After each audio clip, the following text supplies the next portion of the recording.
नमस्कार दर्शकों, स्वागत है आपका उत्तराखंड के खास बुलेटिन अपना उत्तराखंड और मैं हूं आपके साथ प्रार्थना शर्मा। चलिए बुलेटिन की शुरुआत करने से पहले नजर डालते हैं आज की हेडलाइंस पर।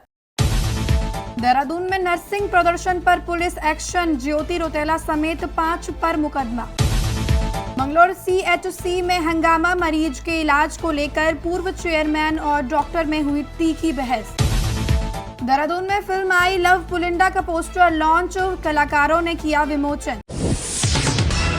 देहरादून में वर्षवार भर्ती की मांग को लेकर नर्सिंग कर्मियों का धरना प्रदर्शन फिलहाल सरकार के आश्वासन के बाद स्थगित हो गया है। हालांकि प्रदर्शन के दौरान हुई घटनाओं को लेकर पुलिस ने कार्रवाई की है। दून पुलिस के अनुसार 4 नर्सिंग कर्मी और ज्योति रौतेला परेड ग्राउंड के पास पेयजल विभाग की पानी की टंकी पर चढ़े गए थे और काफी समझाने के बावजूद नीचे नहीं उतरे। वहीं नीचे अन्य प्रदर्शनकारी भी जुट रहे और प्रदर्शन करते रहे। पुलिस का कहना है कि 12 मई को ज्योति रौतेला ने ज्वलनशील पदार्थ डालकर आत्मदाह का प्रयास किया। इसके बाद दून पुलिस ने डालनवाला थाने में ज्योति रौतेला समेत 5 लोगों के खिलाफ सरकारी कार्य में बाधा डालने, लोक सेवकों के आदेश की अवहेलना, सड़क जाम करने और आत्मदाह की धमकी देने जैसी धाराओं में मुकदमा दर्ज किया है। इस कार्रवाई पर भारतीय राष्ट्रीय कांग्रेस ने सरकार की कार्यप्रणाली पर सवाल उठाए हैं। कांग्रेस प्रवक्ता प्रतिमा सिंह ने आरोप लगाया कि बीजेपी सरकार विरोध की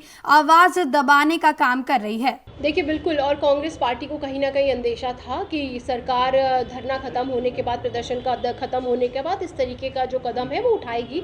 और क्योंकि सरकार की आदत है, भारतीय जनता पार्टी सदैव जो है लोगों की आवाज़ को दबाने का प्रयास करती है, तो वो इस प्रयास में वो ये सेट करना चाहते हैं एक नज़ीर की तरह कि आप ये करेंगे तो आपके खिलाफ ही होगा। लेकिन कोई बात नहीं, जो बच्चे वहाँ पर 160 दिनों से डटे बैठे हुए थे, आपने देखा ठंड हो, धूप हो, बारिश हो, वो वहाँ पर है। उसके बाद हद ये हो गई, देखिए कोई भी व्यक्ति इतनी ऊंची टंकी पर यूं ही नहीं चढ़ जाता, आत्मदाह का प्रयास यूं ही नहीं करने लगता। उसका दिल इतना दुखा होगा, उसको इतना कष्ट हुआ होगा सरकार की जो इस तरीके की मैं कहूँगी इग्नोरेंस की वजह से, तब उन्होंने ये कदम उठाया कि आप ये कहें कि उनके ऊपर आत्मदाह करने का प्रयास था, उसके तहत आपने केस दर्ज कर लिया। तो आपने ये समझने की कोशिश की कि वहाँ पर बैठे वो 5 लोगों में से एक जो प्रदेश महिला कांग्रेस की अध्यक्षा थी, उनके दिल में क्या दर्द होगा। और आवेश में मैं कहूँगी और दुख में व्यक्ति कभी इस तरीके के कदम उठा लेता है। इसका मतलब ये नहीं है कि इस तरीके का आप आवाज़ दबाने का प्रयास करेंगे। और कांग्रेस पार्टी नर्सिंग अभ्यर्थियों के साथ साथ अपने नेता, अपनी जो है महिला कांग्रेस की प्रदेश अध्यक्ष हैं, उनके साथ भी खड़े हैं हम। और आप इस तरीके से केस लगाने की धमकियाँ दे करके आंदोलनों को रोक नहीं सकते। नमस्कार, मैं ज्योति रौतेला और 60 से 65 घंटे की लड़ाई लड़ने के बाद और DG हेल्थ ने जो लेटर शासन को लिखा, उसके बाद हम लोग आज अपना धरना पानी की टंकी से ख़त्म करे हैं। और मैं आप सबके संज्ञान में एक चीज़ जरूर लाना चाहती हूँ। मैं इस वक्त कोरोनेशन हॉस्पिटल में हूँ, एडमिट हूँ, और मैं ये बोलना चाहती हूँ कि कल शाम को मैंने अपने ऊपर पेट्रोल डाला था, क्योंकि कोई सुनवाई नहीं हो रही थी, कोई अधिकारी बात करने के लिए नहीं आ रहा था, और हम लोग वहाँ पे 40 घंटे हो गए थे, हम लोग वहाँ पे पानी की टंकी के ऊपर बैठे थे। मेरा गुस्सा था, मेरा एग्रेशन था, लेकिन मेरा शरीर उससे जल गया है। और इस सरकार की संवेदनशीलता आप समझ सकते हो कि कल शाम को 6 बजे के बाद आज मुझे हॉस्पिटल में एडमिट कराया गया। हॉस्पिटल आके मुझे पता चला कि मेरे को जो चला हुआ है वो काफ़ी है और मुझे भी कुछ दिन तक हॉस्पिटल में रहना पड़ेगा। तो मैं सरकार से सवाल पूछना चाहती हूँ कि क्या सरकार इतनी असंवेदनशील हो गई है कि कोई इंसान अपनी जान देने को तैयार है, कोई इंसान अपने ऊपर तेल डाल रहा है, तो क्या सरकार की ये जिम्मेदारी नहीं बनती थी कि उस इंसान को वहाँ से जल्दी उसकी मांगों को माना जाए, उस इंसान को वहाँ से उठा के हॉस्पिटल ले जाया जाए। अगर मैं आपको अभी अपने बर्निंग के फोटो या वीडियो डालूं तो आप सब देख सकते हो कि मैं किस कंडीशन में हूँ, और आगे क्या होगा मुझे नहीं पता। लेकिन ये जरूर बोलना चाहती हूँ कि सरकार के लिए किसी की, इस प्रदेश की बेटियों की जान की कोई कीमत नहीं है, और इस वजह से शायद अंकिता भंडारी को आज तक न्याय नहीं मिल पाया और बहुत सारी लड़कियों को न्याय नहीं मिल पाया। जो चंपावत में जो बच्ची के साथ गैंग रेप हुआ, उसमें जो लीपापोती सरकार ने करी, शायद इसी वजह से करी कि इनको इस प्रदेश की बेटियों से कोई सरोकार नहीं, उनकी जान से कोई सरोकार नहीं, उनकी इज्जत से कोई सरोकार नहीं। दिनांक 11 मई 2026 को श्रीमती ज्योति रौतेला, उत्तराखंड कांग्रेस महिला प्रदेश अध्यक्ष और नरसिंह एकता मंच के 4 लोग परेड ग्राउंड स्थित पानी की टंकी पर अनधिकृत रूप से चढ़ गए और उनके द्वारा अपनी मांगों के संबंध में दबाव बनाने के लिए लगातार शासन प्रशासन पर दबाव डाला गया। काफ़ी अधिकारियों द्वारा उनको मौके पर पहुंचकर समझाने का प्रयास किया गया, लेकिन वो नहीं माने। इस बीच नरसिंह एकता मंच के अन्य जो पदाधिकारी थे, अन्य जो सदस्य थे, उनके द्वारा टंकी के नीचे बैठकर धरना प्रदर्शन शुरू किया गया। शासन और प्रशासनिक अधिकारी लगातार कई दौर की वार्ता उनसे की गई, लेकिन उनके द्वारा नीचे उतरने से मना किया गया। सुरक्षा की दृष्टि से पर्याप्त सुरक्षा इंतजाम किए गए। पर्याप्त मात्रा में दिन और रात्रि 2 शिफ्टों में पुलिस की ड्यूटियाँ भी लगाई गई। फायर टेंडर, एम्बुलेंस और अन्य जो सुरक्षात्मक उपाय थे, यहाँ तक कि SDRF की यूनिट को भी वहाँ सुरक्षा हेतु तैनात किया गया था। दिनांक 12 मई 2026 को श्रीमती ज्योति रौतेला द्वारा अपनी मांगों को मनवाने हेतु अपने ऊपर पेट्रोल छिड़ककर आत्मदाह का प्रयास किया गया। इस पर वरिष्ठ अधिकारियों द्वारा मौके पर जाकर उनसे वार्ता की गई और उनको समझाने का प्रयास किया गया, लेकिन वो नहीं मानी। दिनांक 13 मई 2026 को शासन के द्वारा उनकी मांगों के संबंध में प्रस्ताव तैयार किया गया और DG हेल्थ के द्वारा उसको उचित माध्यम से शासन को प्रेषित किया गया। इस पर श्रीमती ज्योति रौतेला और अन्य जो सदस्य थे वो सकुशल टंकी से नीचे आ गए। इस संबंध में उनके द्वारा जो है कृत्य किया गया, जो विभिन्न BNS की विभिन्न धाराओं में अपराध बनता है और पेट्रोलियम एक्ट में भी वो अपराध है। इस संबंध में एक अभियोग थाना डालनवाला पर पंजीकृत किया गया, जिसमें रोड जाम करना, लोक व्यवस्था को भंग करना, लोक सेवक के द्वारा जो आदेश दिए गए उनको पालन ना करना और टंकी पर चढ़कर आत्मदाह का प्रयास करना, विभिन्न धाराओं के अंतर्गत ये अभियोग पंजीकृत किया गया है और इसकी विवेचना जारी है। रुड़की के मंगलौर स्थित सामुदायिक स्वास्थ्य केंद्र में उस समय हंगामा हो गया जब एक मरीज को समय पर और उचित इलाज नहीं मिलने का आरोप लगाते हुए पूर्व नगर पालिका चेयरमैन चौधरी इस्लाम और एक चिकित्सक के बीच तीखी बहस हो गई। मामले की जानकारी मिलने पर काजी निजामुद्दीन भी मौके पर पहुंचे। उन्होंने स्वास्थ्य केंद्र में कथित अनियमितताओं और अव्यवस्थाओं पर नाराजगी जताई। विधायक ने कहा कि डबल इंजन सरकार के बावजूद आम लोगों को बेहतर स्वास्थ्य सेवाएं नहीं मिल पा रही हैं और मरीजों को परेशान होना पड़ रहा है। वहीं चौधरी इस्लाम ने डॉक्टर पर लापरवाही के आरोप लगाए। दूसरी ओर मरीज साहब की पत्नी ने भी अस्पताल कर्मचारियों पर अभद्र व्यवहार करने का आरोप लगाया। उनका कहना था कि इलाज की मांग करने पर कर्मचारियों ने उनके साथ सही व्यवहार नहीं किया। घटना के बाद स्वास्थ्य केंद्र में कुछ समय तक अफरा तफरी का माहौल बना रहा। इस्लाम साहब हमारे पूर्व चेयरमैन नगर पालिका मंगलौर, इनकी कीमो हुई थी तो अपने घर पर आराम कर रहे थे। रात ही कीमो करा कर आए। इनके पास एक महिला आई सुबह, ये कोई 1 बजे के लगभग, तो उसने आकर इनसे के सामने बताया कि उसका पति TB का बीमार है और गंभीर अवस्था में वहाँ अस्पताल के गेट पर पड़ा है और कोई अस्पताल कर्मचारी डॉक्टर उसकी सुध नहीं ले रहा। ये धीरे धीरे वहाँ पहुँच गए। कीमो होने के बावजूद 200 इनके घर से 20-25 कदम दूर अस्पताल है, ये चले गए। तो वहां जाकर इन्होंने डॉक्टर से बात की तो उनका व्यवहार अच्छा नहीं था इनके प्रति भी। मरीज तो छोड़ दीजिए, इन्होंने मुझे फोन किया, मैं कहीं था तो मैं वहां से, जहां भी कहीं था मैं वहां से आया। आने के बाद मैंने वहां देखा वो मरीज नीचे लेटा है और उसकी पत्नी और बच्चा उसका वहां बेंच पर बैठा है। मैंने CMS के बारे में पूछा, CMS नहीं थी, 1:30 बजे की बात है। डॉक्टर्स के बारे में पूछा, मुझे कोई बहुत पॉजिटिव रिस्पांस वहाँ स्टाफ की तरफ से नहीं मिला। तो फिर मैंने किसी से कहा स्ट्रेचर लेकर आओ। स्ट्रेचर कोई सरकारी स्टाफ स्ट्रेचर नहीं लाया, एक प्राइवेट व्यक्ति स्ट्रेचर लेकर आया जिस पर धूल इतनी थी कि उस धूल को मैं ही साफ करने लगा तो कोई वहाँ किसी ने एक हाथ नहीं बढ़ाया कि हम ही साफ कर दें। एनीवे, उस कंडीशन उस हॉस्पिटल वहाँ देखकर मुझे ऐसा लगा कि ये यहाँ मर ना जाए मरीज, तो मैं उसको अपनी गाड़ी में लेकर रुड़की हॉस्पिटल गया। रुड़की मैंने उसको विनय विशाल हॉस्पिटल में एडमिट कराया। दोनों डॉक्टर से, विनय जी से, विशाल जी से बात हुई। उन्होंने बड़े अच्छे तरीके से अपने जितने भी स्पेशलिस्ट डॉक्टर्स हैं वहाँ उस पर लगाए और अब बेहतर उसकी कंडीशन वहाँ पर है। ये पर्चा है उसका दिलशाद इसी हॉस्पिटल का टीबी का मरीज है। टीबी के मरीज की तो दवा भी अस्पताल के अंदर रखी जाती है, एक दिन उसकी दवा मिस नहीं होनी चाहिए। अगर कोई मरीज किसी अस्पताल के गेट पर आता है तो उसको फर्स्ट एड देना तो अस्पताल की जिम्मेदारी है, और अगर उनका बस का इसका इलाज नहीं था तो उसको 108 एम्बुलेंस बुलाकर हायर सेंटर रेफर करके वहां इनको भेजना चाहिए था। तो लेकिन अगर ऐसा उन्होंने नहीं किया तो हम आज इस जो सरकार अपने स्वास्थ्य विभाग की बड़ी कामयाबी के ढिंढोरा पीटती है, उसकी आज ये पोल खुल रही है। अगर मंगलौर जैसे हॉस्पिटल में अगर ये हाल मरीजों का है तो फिर पहाड़ के दूरस्थ अस्पतालों में क्या हाल हो रहा होगा मरीजों का। तो इस प्रकरण की जांच होनी चाहिए और जो दोषी हैं उनके खिलाफ सख्त कार्रवाई होनी चाहिए, और सरकार उत्तराखंड की भारतीय जनता पार्टी की सरकार अपने अस्पतालों की स्वास्थ्य सेवाओं की सुध ले, इस प्रकरण से सबक ले। तो आज मैं तो बल्कि रात दिल्ली से आया था कोई 11:30 बजे।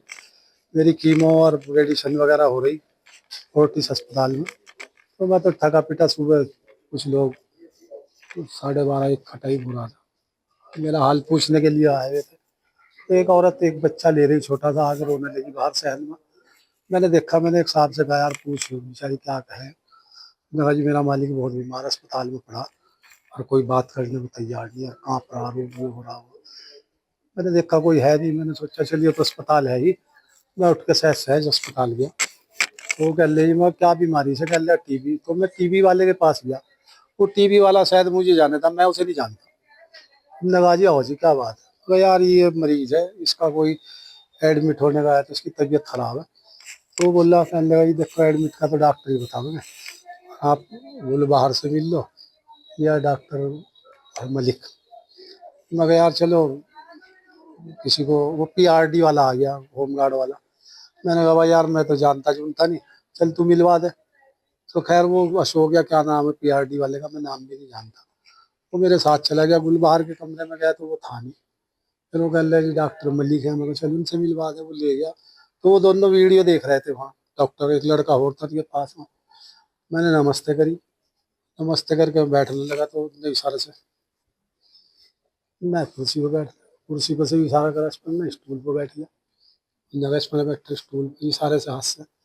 वीडियो देखने के बाद उन्होंने कहा हाँ जी बताइए क्या बात है। बताना क्या वो मरीज है, इसकी हालत बहुत ख़राब है, इसकी बीवी और बच्चा, इसका बहुत गरीब आदमी, इसकी कोई मदद हो जाए यहाँ भर्ती कर लो। कहते जी भर्ती तो यहाँ हो नहीं सकता है, कहाँ हो सके, कहते जी रुड़की पता कर लो।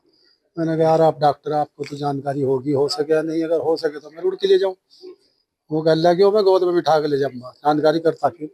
अरे यार कैसे बात कर रहे थे, कम से कम उम्र का तो लिहाज करो। कह तेरा क्या लिहाज करें, यो ईमानदार ना बात है, यो वो पीआरडी वाला है। मैंने कहा यार कैसे बात कर रहा है, तुम्हें समझ ही नहीं आया। मगर तुम्हारे सीएमएस कहाँ, चलो उनसे बात करेंगे। हम बाहर आ गए, वो दोनों अस्तीना चढ़ा के बाहर आ गए। मगर यार मैं लड़ने नहीं आया, मेरे साथ मरीज है ना, मुझे लड़ने का शौक ना, मेरा वो आवाज है। तो मैं जाग गया तो डॉक्टर विपिन और वो पीके सिंह बैठे थे, वो किसी एविडेंस में आया था लखनऊ से। पीके सिंह का तो रिटायर हो गया वो। तो मैं यार वो कह रहे ये हमारी भी नहीं कोई सुनता, हम ही जा गए। मैंने कहा भाई पीआरटी वाले को यहाँ ये बताए थे काम आपने। कहा जी बिल्कुल ठीक है, हमने इसी तरह बयान करा जो हुआ। चलो अब वहाँ से हाँ, इतने में विधायक जी का फोन आ गया, कहा मैं हॉस्पिटल में। मगर विधायक जी यहाँ तो बहुत बुरा हाल है। मगर 3 घंटे से फर्श पे लेट रहा, मैं कुछ सुनने वाला है। पहले मैं आ रहा, मेरी ब्रेड से चलते हैं, यहाँ आ गए, हम अस्पताल गए तो नीचे लेट ही रहा था। मैंने कहा भाई सीएमएस कहा, पहले ही नगर निगम में। पहले अरे मैं यहाँ के बारे में पूछ रहा, नगर निगम के नहीं, नगर निगम में क्यों है, यहाँ क्यों नहीं है। ये बात होती रही, वो सारे डॉक्टर धीरे धीरे इकट्ठे हो गए। चलो खैर गेट पा गया। मगर ये पूरा मरीज लगा स्टेशन लो, स्टेचर जो आया, स्टेचर शायद जब जाया आवाज पर कपड़ा भी लगा, इतनी इतनी धूल थी। ने कहा कपड़ा, एक साहब हमारे साथी ने रुमाल काटा अपना, कोई कपड़ा भी नहीं लाया उस रुमाल से ही। मगर यार चल दो, फेंक दिया, धो लिए। विधायक जी साफ करने लगे, किसी स्टाफ ने कहा जी लाओ हम करें साहब, या क्या कर रहे हैं। इन्होंने कहा भाई ले जाओ स्टेशन को, इस पर हम ले जाते हम तब ना। फिर किसी ने कहा इस मरीज को कि साहब हम इसे भर्ती कर रहे हैं, कहीं हेल्प करेगा, 108 बुला रहे, कुछ नहीं। इन्होंने अपनी कॉली में उठाया, विधायक जी ने उसे अपनी गाड़ी में बिठाया और रुड़की भी ने विशाल में ले गए। वहाँ जितने डॉक्टर थे सब बेचारे 1 मिनट में इकट्ठा हो गए, सब ने इलाज माजरा शुरू कर दिया। किसी ने कहा जी आयुष्मान है तो लो वो लगवा देंगे इसका, कुछ हम जेब से पैसे दे गए। विधायक जी अपने भाई ये कर लियो, बाकी भी हम पे कर देंगे। उन्होंने कहा जी कोई नहीं, आप पे भी ना करिए, गरीब आदमी हम इसकी। तो वहाँ तो ये हाल है और यहाँ ये हाल है।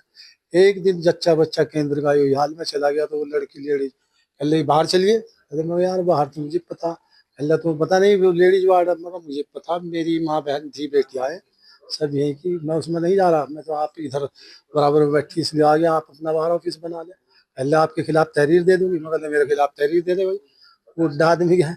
अब भी मैंने उन्होंने कहा यार मैं अंदर का बीमार हूँ, मेरा लड़ने का मौत नहीं है, मैं तो सिर्फ आ गया सिंपैथी नाते। तो ये हाल है इनका, ऊपर से धौंस दे रहे जी हम यो कर देंगे, चल कर ले जो भी है। ये ईमानदारी वकील कोई 1% झूठ नहीं किसी से कर लेता। सरकारी हॉस्पिटल में, और मेरे हस्बैंड की बहुत तबीयत खराब है, उन्होंने देखभाल नहीं करी इनकी बिल्कुल भी नहीं, देखा नहीं। सुबह से 11 बजे से वहीं पड़े हैं, नीचे फर्श पे लिटे फिर रहे थे, किसी ने देखभाल नहीं करी। कह रहा घर ले जाओ, इस दवाई से तो ऐसा ही होगा। बदतमीजी करी उन्होंने, यूँ क्या घर ले जाओ इसे, यहाँ क्या करेंगे हम, यूँ क्या कहीं गोदी में ले जाएंगे हम, उठा के समार उड़ के मैम ले जाओ खुद ही तुम। फिर आपने किसे फोन किया? फिर चेयरमैन साहब को बुलाया था मैंने, उनसे भी बदतमीजी करी डॉक्टरों ने। यहाँ कौन नहीं गया? फिर चेयरमैन साहब लेके आए, काजी लेके आए, हाँ विधायक जी, हाँ। मंगलौर क्षेत्र के मोरसन विकास खंड सभागार में कृषि विभाग द्वारा आयोजित किसान दिवस कार्यक्रम में किसानों की समस्याओं और कृषि योजनाओं पर चर्चा की गई। कार्यक्रम में चौधरी अजीत सिंह ने मुख्य अतिथि के रूप में शिरकत की। विशेष बात ये रही कि किसान आयोग के उपाध्यक्ष चौधरी अजीत सिंह कार्यालय में बस से सफर कर पहुंचे। कार्यक्रम के दौरान उन्होंने किसानों से संवाद किया और उनकी समस्याएं सुनी। हालांकि किसान दिवस में किसानों से जुड़े लगभग 20 विभागों की उपस्थिति अनिवार्य होने के बावजूद केवल 3 विभागों के अधिकारी और कर्मचारी की मौजूदगी दिखाई दी। इस पर चौधरी अजीत सिंह ने नाराजगी जताई और अधिकारियों को अनुपस्थिति पर सवाल उठाए। उन्होंने कहा कि इस मामले की जानकारी जिलाधिकारी और मुख्यमंत्री को दी जाएगी ताकि भविष्य में इस तरह की लापरवाही दोबारा न हो और किसानों की समस्याओं का समय पर समाधान सुनिश्चित किया जा सके। नहीं, किसान तो आए थे ही, उसमें तो कहना ही क्या है, किसान तो उपस्थित था। लेकिन किसानों के 19 विभाग लगभग रहने थे, लेकिन 4 विभाग या 3 विभाग, ज़्यादा विभाग रहने थे, 19 नहीं है, ज़्यादा विभाग रहने थे, कम विभाग आए हैं, उसकी जानकारी हम लेंगे। और नहीं, जो भी कार्रवाई बनती होगी उसको, उसकी कार्रवाई के लिए चिट्ठी लिखेंगे और जवाब तलब करेंगे कैसे हुआ ऐसा। किसान उपस्थित है, अधिकारी नदारद है। नहीं, यही है कि प्रधानमंत्री जी ने अपील तो प्रधानमंत्री जी ने कर दी है, हमें तो पालन करना है। अभी मैंने एक देखा कि एक वीडियो आई थी, हाईकोर्ट के जज भी साइकिल से जा रहे थे और बहुत सारे नेता सब उसी तरह से चल रहे हैं। भाई हम अपनी कार्यशैली के हिसाब से तो जनता को बताएंगे कि भाई क्या कर रहे हैं हम ही नहीं कुछ करेंगे तो फिर क्या जनता क्या सोचेगी। अपने आप करके दिखाना है, इसलिए आज बस से आए। टेम्पो होगा ही, बहुत अच्छे देश वाले हैं, देश से मोहब्बत करने वाले लोग हैं। प्रधानमंत्री जी ने कोई बात कही है वो सामान्य बात नहीं है और वो सब उसी का पालन करेंगे, धीरे धीरे हो जाएगा सब ठीक। ये जो है किसान दिवस मनाया जाता है करीबन हर साल ही, डीएम द्वारा या शासन द्वारा, कर्मचारियों द्वारा किसानों को सूचना दी जाती है कि किसान दिवस। उसमें एक विभाग या 2 विभाग, जैसे उद्यान विभाग है, कृषि विभाग है और एक वो क्या नाम समाज कल्याण विभाग, ये आते हैं। उसमें जो 15-16 विभाग हैं, एक भी नहीं आ पाता। ये हर किसान दिवस की समस्या है, कोई भी अधिकारी इसको सुनने के लिए या किसान दिवस में किसान की समस्या को सुनने के लिए कोई तैयार नहीं होता। ऐसे में लगता है कि किसानों की समस्या का समाधान होगा? नहीं होता कोई समस्या का समाधान, क्योंकि जब अधिकारी नहीं आता तो समस्या समाधान कहाँ से होगा। देहरादून में उत्तराखंड की आगामी फीचर फिल्म आई लव पुलिंदा का पोस्टर लॉन्च किया गया। इस अवसर पर राज्य के कई प्रसिद्ध कलाकार और सांस्कृतिक हस्तियां मौजूद रहीं। कार्यक्रम में उत्तराखंड की सुप्रसिद्ध लोक गायिका मीना राणा, अभिनेत्री एवं गायिका दुर्गा सागर सहित कई गणमान्य अतिथियों ने हिस्सा लिया। फिल्म के पोस्टर का विमोचन कलाकारों और निर्माता निर्देशक की मौजूदगी में किया गया। दुर्गा सागर ने बताया कि ये फिल्म कोटद्वार के पास स्थित पुलिंदा चुनिंदा कस्बे की पृष्ठभूमि पर आधारित है और इसके माध्यम से पहाड़ की संस्कृति, परंपराओं और सामाजिक जीवन को दर्शाने की कोशिश की गई। उन्होंने कहा कि फिल्म में उत्तराखंड से हो रहे पलायन और उसे रोकने के प्रयासों को प्रमुखता से दिखाया गया है। साथ ही रिवर्स पलायन यानी लोगों को वापस अपने गांव और पहाड़ की ओर लौटने के लिए प्रेरित करने का संदेश भी दिया गया है। देखिए, इस फिल्म के माध्यम से मैं बताना चाह रहा हूँ कि पलायन को हमने इसमें समस्या माने ही नहीं है। पलायन तो एक संघर्ष से बचने का तरीका है। जो पलायन है उसको हम समस्या नहीं मान रहे, वो अपनी समस्याओं से बचने के लिए पलायन कर रहे हैं लोग, उनसे संघर्ष नहीं कर पा रहे। तो हमने एक सॉल्यूशन दिया, एक पुलिंदा गांव को आदर्श मान के कि अगर हम ये काम हम सब गाँव में करें तो पलायन निश्चित रूप से थोड़ी सी कहानी बताएंगे सर फिल्म में क्या है, थोड़ी सी ज़्यादा। हाँ, एक रिटायर्ड टीचर अपने गांव आता है, पलायन से दुखी है, स्कूल बंद हो रहे हैं, लोग नहीं है, युवा है नहीं, बाकी के बचे हुए लोग केवल इंतजार कर रहे हैं। तो उस समस्या से, उस विषय से एक रिटायर्ड टीचर कैसे बदलाव लाता है अपने गांव में टूरिज्म और ऑर्गेनिक एग्रीकल्चर पर काम करके। इस बुलेटिन में फिलहाल के लिए इतना ही। हर खबर देखने के लिए जुड़े रहिए मेरे साथ। उत्तराखंड का खास बुलेटिन अपना उत्तराखंड। नमस्कार।